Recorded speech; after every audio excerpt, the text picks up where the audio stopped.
Yo guys, what's up? So ngayon guys, nandito na naman tayo sa ating panibagong reaction video. So ngayon guys, kung bago ka pala sa channel ko guys, ako nga pala si Jam. Yung mga ginagawa kong content is reaction video, unboxing, choreography, tsaka travel vlogs.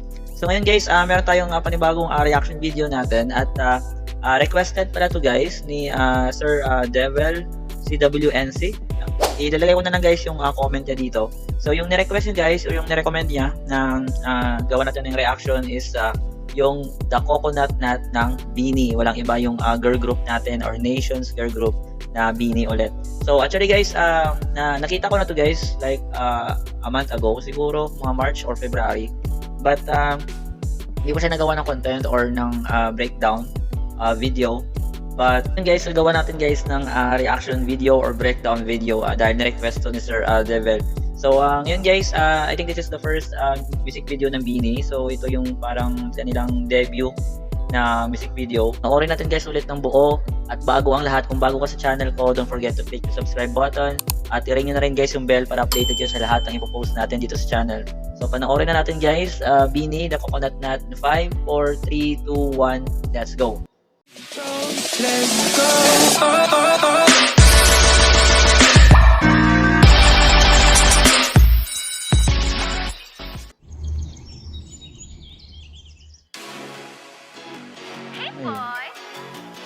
Diba guys? Ang babata pa. Diba? Hindi pa masyadong payat si Stacy dito. Actually guys, kung mga ganitong ano lang si Stacy, hanggang ngayon siguro siya pa rin yung bias ko guys.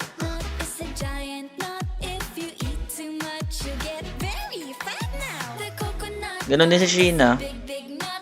Mas bagay kay Stacy yung ganitong ano katawan, hindi masyadong slim. Kulit din oh.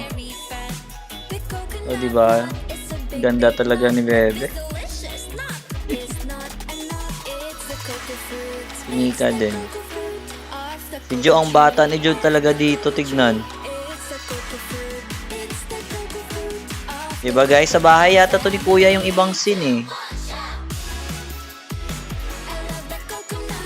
Ganda talaga ni Bebe. Sorry guys hindi ko talaga mapigilan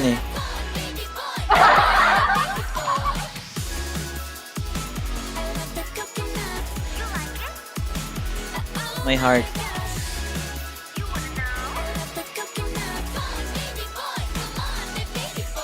Si Aya talaga, wala talagang pinagbago. Wala talagang pinagbago si Aya. Stacy, ang cute. Bagay talaga kay Stacy guys yung ganitong hindi masyadong slim. Yung tama lang.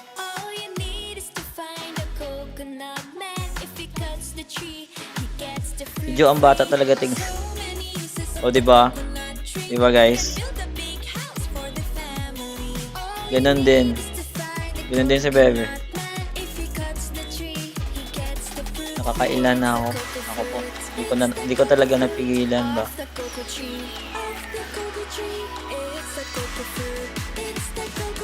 Ang cute.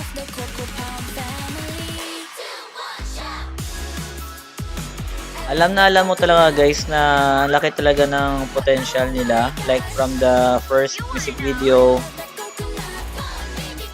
Alam mo talaga na balang araw talaga mas mag-i-improve, mas sisikat. Because nangyari na nga, diba? Kumbaga, alam ko kung anong feeling ni nalaman ko na kung anong feeling ni Direk Loren, bakit hindi sila binitawan. Tsaka yung ibang din, yung ibang sa production or sa management pala. Yung feeling na hindi sila binitawan simulat sa pool guys. Kasi laki talaga ng potential.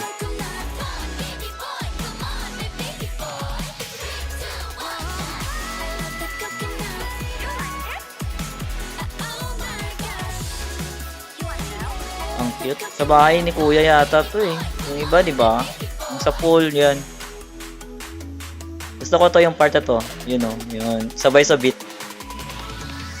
Ay. Ang cute. Si Stako parang walang kilay. So yun guys, hindi ko talaga napigilan. Pasensya na.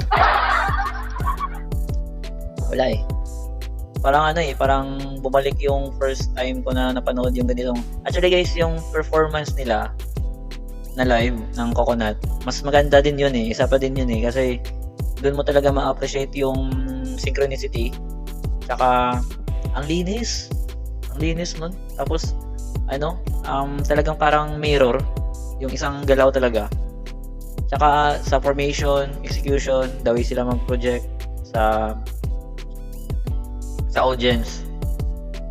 Ang ganda nun. Ewan ko kung saang performance. Sa ASAP yata or sa Showtime. Hindi ko na basta yun guys, napakaganda ng live performance din nila ng Coconut. So by the way, si Sir Devil, isa din yata to sa mga idol ng mga blooms din to eh. By the way sir, thank you sa pag-request ng Coconut. At yung breakdown ko lang, yung mga ibang breakdown ko is from the start, napakaganda yung concept pa lang na tropical, which is parang yun, very refreshing kasi coconut nga, and then dagdagan pa ng napaka-vibrant ng color, and then yung wardrobe na suot nila, tapos yung color ng music video. What I mean dito guys is color grading pala. Kasi guys, minsan yung mood ng music or yung concept ng music, dapat marunong kang ibagay yung color ng video sa concept ng ginagawa nyong shoot. So dapat kung ikaw nag-edit, dapat marunong ka nun, which is nagawa talaga ng editor dito. At yung ibang shot sa bahay pa ni Kuya kasi pandemic days pa to guys. At may mga clip akong nakita na talagang pahirapan sila kasi isang araw lang yata to eh, yung pagkakaalam ko, or dalawa, isa.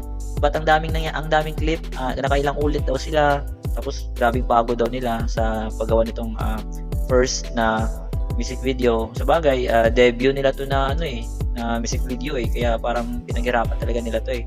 Yun yung ko.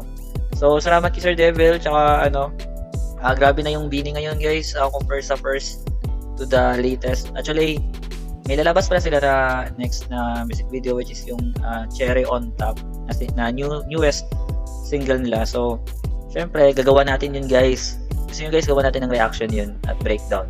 Kasi nakita ko yung teaser, ang ganda ng quality, tsaka yung concept parang may scene na hindi sa Philippines eh.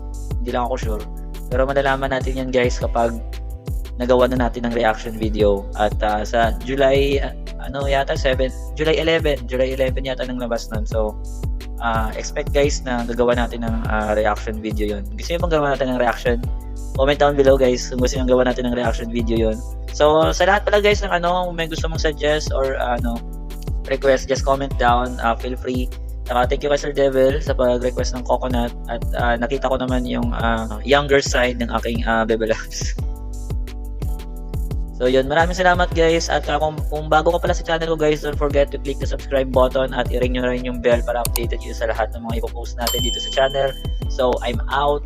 Peace. Cheers and see ya. Let's go.